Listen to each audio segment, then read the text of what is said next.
Hi friends, నమస్తే. బాగున్నారండి? నేనైతే బాగున్నా, మీరు బాగున్నారనుకుంటున్నా. ఈరోజు నేను చక్కగా సండే రోజు ఎవరన్నా పచ్చిపులుసు చేసుకుంటారని నేను పచ్చిపులుసు చేసుకుందాం అనిపించిందండి. పొద్దున్న చికెన్ చేసాం కానండి, చక్కగా ఏంటో వాతావరణం చల్లగుండడం వల్ల కొంచెం పచ్చిపులుసు అప్పడాలు వేసుకుంటే బాగుంటుంది అనిపించింది.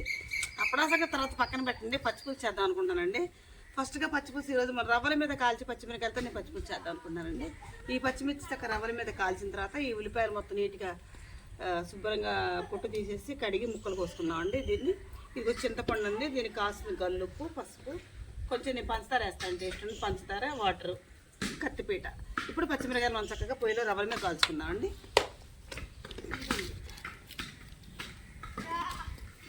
ఎప్పుడో మా నాన్నమ్మ కాలం నాడు పచ్చిపులుసు వ్యవహారం అండి. మా నాన్నమ్మ ఇట్లా రవ్వల మీద కాల్చి చేసేదండి మా నాన్నమ్మ. మా అమ్మగారు అయితే మామూలుగా చక్కగా కొంచెం నూనె చొక్క వేసేసి చేసేసేవారండి. ఇట్లయితే చాలా టేస్ట్ ఉంటుందండి. ఇది నాయనమ్మ కాలం అంటే మీకు అర్థమైంది కదండి. ఇప్పుడు ఎవరు పొయ్యిలో కాల్చుకుంటున్నారండి. నేనైతే ఖచ్చితంగా ఇట్లాగే చేస్తానండి. ఆ మధ్య మామూలుగా పచ్చిపులుసు చేసే కానండి అదే అంత టేస్ట్ అనిపించలేదు. సర్లే ఇలా కొంచెం రవ్వలు పట్టాయి కదా అని చెప్పి ఆలోచనతో నేను పచ్చిమిరకాయ చక్క పొయ్యి మీద వేసానండి. వీటిని చక్క మగ్గిన తర్వాత కాలాక మగడం అంటే మగడం కాదు, కావాలి కొంచెం రవ్వ కదా సొరక కాలాలి. పొయ్యి మీద అయితే బాగుంటాయని చెప్పి ఈ విధంగా చక్కని పచ్చిమిరకాయలు పొయ్యి మీద వేసానండి రవ్వల మీద. ఈ బాగా కాలి అనుకోండి మళ్ళీ నల్లబడుతుంది, సరిపడగా కాల్చుకోవాలి. చూసారు అండి, కొంచెం కొంచెంగా వద్దామండి లోపలికి. లోపల బాగా రవ్వలు ఉన్నాయి టాప్ టాప్ టాప్ పేలుతాయండి, మొహాలు పేలిపోయినట్టు పేలుతాయండి. కొంచెం పేలి అనుకోండి మొహమే పడితే అసలు కారం కారంగా ఉన్నాయండి మిరపకాయలు. చక్క పచ్చిపులుసు ఈరోజు బాగుంటారని చెప్పి ఆశతో చేస్తున్నాను. మీరు చక్క రవ్వల మీద వెనక మా నాయనమ్మ అయితే ఏమైనా కూరలు వేస్తే ఏ రోజు కూర ఏడదెత్తారమ్మ, కొంచెం చింతపండు కొంచెం పచ్చిపులుసు చేసుకోకూడదమ్మా అనేదండి మా నాయనమ్మ. అదే ప్రకారం ఈ మధ్య అప్పుడప్పుడు ఎన్ని కూరగాయలు కొనుక్కోసం కానీ సరిపోవట్లేదు. సాయంత్రం ఏ చారు ఏ పచ్చిపులుసు చేయాల్సి వస్తుంది. ఈరోజు అంటే నా మనసు అంటే పచ్చిపులుసు మీద ఆగిందండి. చికెన్ ఉందండి, కొంచెం ఉన్నా కానీ సర్లే కొంచెం పచ్చిపులుసు చేసుకుంటారు, కొంచెం వేసుకొచ్చాను ఆలోచనతో చేస్తున్నాను. మా బుడ్డిగాడు ఇప్పుడే వచ్చింది. ఏమన్నా అన్నం తిన్న తీరదంటే మమ్మీ రోజు వారం చికెన్ తినబుద్ది కట్టదు మమ్మీ అన్నాడండి. సరే నాన్న కొంచెం పచ్చిపులుసు చేస్తా, కొంచెం మెంగడ వేసుకొని తింటావా నాన్న అంటే, ఓ మమ్మీ కాంబినేషన్ భలే ఉంటుంది మమ్మీ, పచ్చిపులుసు మెంగడే బాగుంటుంది తింటా అమ్మ అన్నాడండి బాబు. అదే ప్రిపేర్ చేసుకుంటానండి. ఇదిగోండి ఈ విధంగా కానీ చక్కగా వీటిలన్నీ మనం ఇంట్లో పెట్టుకున్నామండి. ఇప్పుడు ఒక్కొక్కటి కానీ అమ్మ కాలుతున్నాయండి. మరీ ఎక్కువగా కాల్చుకున్నాం అనుకోండి నల్లగా అయిపోతే పచ్చిపులుసు మంచిగా అనిపించమండి.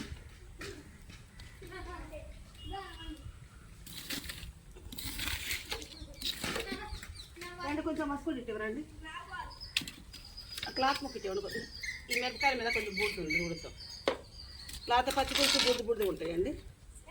ఇది మనం ముందుగా చక్కగా ఒకసారి ముందు పొయ్యి ఊదుకున్నామండి. 360 రోజులు మాకు నీళ్ళగా పెట్టాల్సిందేనండి.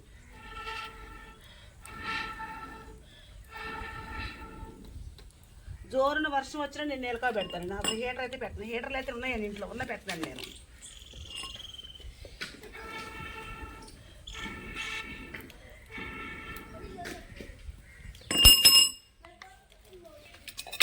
ఇదిగోండి కొద్దిగా చింతపండు తీసుకున్నానండి. ఇదిగోండి చింతపండు మాది అచ్చ పులుపు కాదని తీపి కాదండి.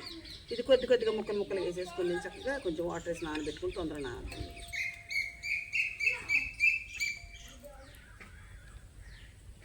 చక్కగా నీళ్ళు తీసుకొని వండలు చేసేసుకుంటానండి.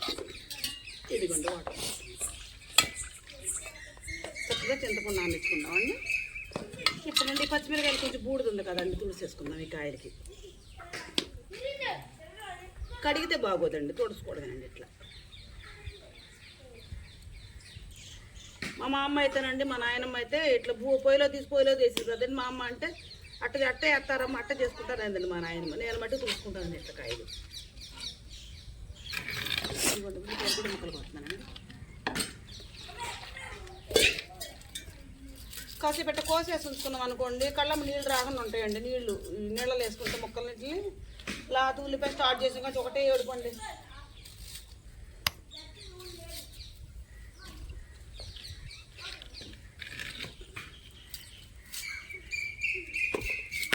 కొత్త ఉల్లిపాయలు కదండి, ఎన్ని తీసుకున్నట్టు 5-6 పాయలు పాడైపోతాయండి.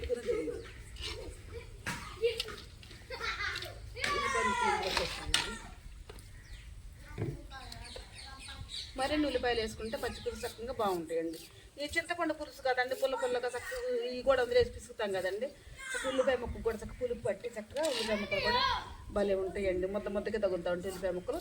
అసలు ఆ రుచే వేరండి.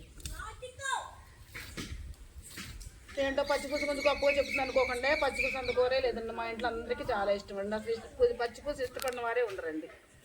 ఇప్పుడు గొప్పగా అసలు కొన్ని ఫంక్షన్లలో కూడా పచ్చిపులుసు ముద్దపప్పు పెడుతున్నారండి. కొన్ని ఫంక్షన్లో మనం మర్చిపోయిన వంటలన్నీ మళ్ళీ గుర్తు చేస్తున్నారు. నాలాంటి వాళ్ళు ఉండబట్టి అట్లాంటి గుర్తవుతున్నాయండి.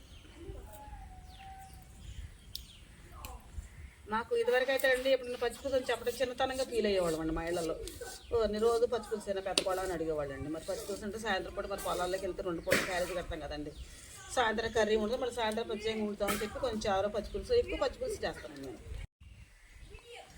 ఇప్పుడు దాకండి పొగ వచ్చింది కళ్ళకి. అసలు పైకి చూద్దామంటే కళ్ళు మంటలు, అందుకే పైకి చూడలేదండి. ఆ పొగ దక్కటి ఉల్లిపాయలతో పైకి చూసాను అనుకోండి, ఇక కళ్ళప్పుడు నీళ్ళు కడతాయండి. మీరు అనుకుంటారండి వీడియో చేస్తాడు ఈ అమ్మాయి ఎవరో ఏదో అన్నది, ఈ అమ్మాయి ఏడ్చుకుంటూ వీడియో చేస్తుంది అనుకుంటారండి. అందుకని ఇప్పుడు తలకాయ ఎత్తలేదండి పైకి. ఇంకేంటి ఫ్రెండ్స్, వర్షాలు పడుతున్నాయి, నాట్లు సాగుతున్నాయి. మా నాట్లు అయితే సాగుతున్నాయి ఫ్రెండ్స్. మా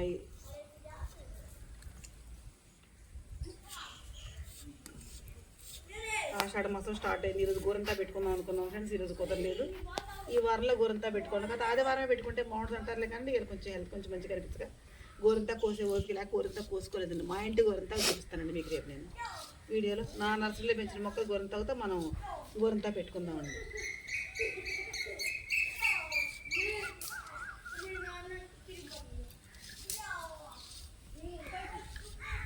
సరిపోతాయండి, చాలా అవుతుంది. ఉల్లిపాయలతో సరిపెడతామండి.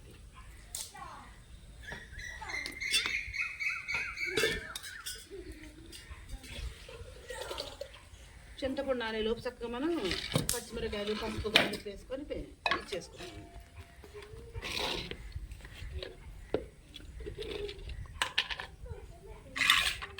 ఫస్ట్గా పచ్చిమిరకాయలు చేతిలో వేసుకుంటాం. స్పూన్ మర్చిపోయానండి, ఎడం చేస్తున్నా తప్పైతే క్షమించండి. ఇది వండుకొని వేసి చక్కగా ఈ విధంగా మనం పిచ్చుకోవాలండి. దీన్ని మెత్తగా పిసుకుతేనే కారం బయటకు వస్తుంది.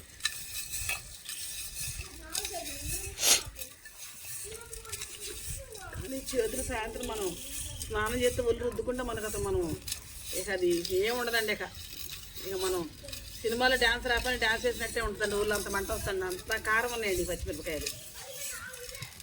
ఇక మెత్తగా పిసుకామనుకోండి కారం మొత్తం దిగిపోతుంది.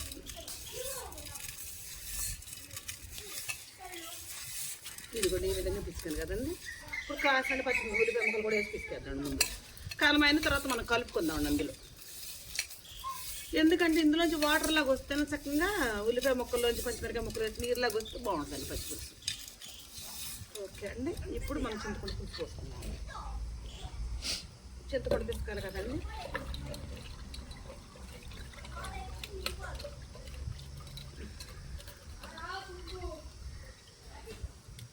చింతపండు పులుసు పోస్తున్నాను.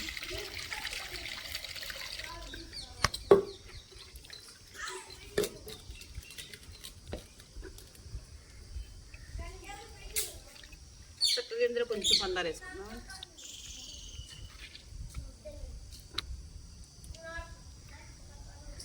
చక్కగా ఉల్లిపాయ ముక్కలు వేసేస్తున్నానండి. ఇది కూడా చూడండి. చక్కగా పచ్చిమిరపకాయలు, చింతపండు, ఉల్లిపాయలు, పసుపు వేసి చక్కగా మనం పొయ్యి మీద చక్కగా రవ్వల మీద కలుసుకున్నాను. పచ్చిమిరపకాయ రవ్వ సూపర్ కనిపిస్తుందండి. కనిపిస్తుంది, చాలా బాగుందండి. కోరుకుని టేస్ట్ చూద్దాండి ఒక రవ్వ. సూపర్ ఉందండి. చూడండి, నా పచ్చిపులుసు చేసే విధానం మీకు నచ్చితే నాకు ఒక లైక్ ఇవ్వండి. Please subscribe.